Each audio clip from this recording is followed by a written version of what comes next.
চট্টগ্রাম কর আইনজীবী ঐক্য পরিষদের উদ্যোগে দোয়া ও ইফতার মাহফিল অনুষ্ঠিত হয়েছে। নগরের ইঞ্জিনিয়ার ইনস্টিটিউট হলে দোয়া ও ইফতার মাহফিল অনুষ্ঠিত হয়। এতে প্রধান অতিথি ছিলেন বিএনপি চেয়ারপারসন বেগম খালেদা জিয়ার উপদেষ্টা ব্যারিস্টার এ মাহবুব উদ্দিন খোকন। কর আইনজীবী ঐক্য পরিষদের সাবেক সভাপতি মোহাম্মদ ওমর ফারুকের সভাপতিত্বে ও সাধারণ সম্পাদক সোলাইমানের পরিচালনায় এ সময় উপস্থিত ছিলেন বিএনপির চট্টগ্রাম বিভাগের সহ সাংগঠনিক সম্পাদক ব্যারিস্টার মীর হেলাল উদ্দিন, বাংলাদেশ বার কাউন্সিলের সদস্য এএসএম বদরুল আনোয়ার সহ অন্যরা। চট্টগ্রামের বিশিষ্ট ব্যবসায়ী মালিক আব্দুর রহমান পক্ষ থেকে দুস্থদের মাঝে সেহরি ও ইফতার সামগ্রী বিতরণ করা হয়েছে। চাকদাই চাউলপট্টি মোড়ে সেহরি ও ইফতার সামগ্রী বিতরণ করা হয়। ব্যবসায়ী নূর হোসেন নুরুর সভাপতিত্বে এ সময় উপস্থিত ছিলেন চট্টগ্রাম মহানগর বিএনপির যুগ্ম আহ্বায়ক হারুন জামান, শওকত আজম খাজা, মহানগর বিএনপির আহ্বায়ক কমিটির সদস্য মঞ্জুর রহমান চৌধুরী সহ অন্যরা।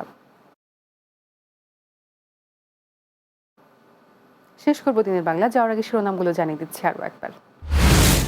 যুক্তরাষ্ট্রের গোয়েন্দা প্রধান তুলসী গেবার্ডের বক্তব্যের প্রতিবাদ বাংলাদেশের অর্থনৈতিক ও দ্বিপাক্ষিক সম্পর্কে কোনো প্রভাব পড়বে না, জানালেন অর্থ উপদেষ্টা। শেখ হাসিনা ও তার পরিবারের 31টি ব্যাংক হিসাব ফ্রিজ করতে আদালতের আদেশ, 394 কোটি টাকা অবরুদ্ধ করেছে দুদক। যমুনা নদীর ওপর নির্মিত দেশের দীর্ঘতম যমুনা রেল সেতুর উদ্বোধন, রাজধানীর সঙ্গে আরও সহজ হল উত্তর ও দক্ষিণবঙ্গের ট্রেন যোগাযোগ। এবং কুমিল্লার দাউদকান্দিতে বেড়েছে বাঙ্গির আবাদ, মৌসুমের এই সময় চাষি ও পাইকারি ব্যবসায়ীরা পার করছেন ব্যস্ত সময়।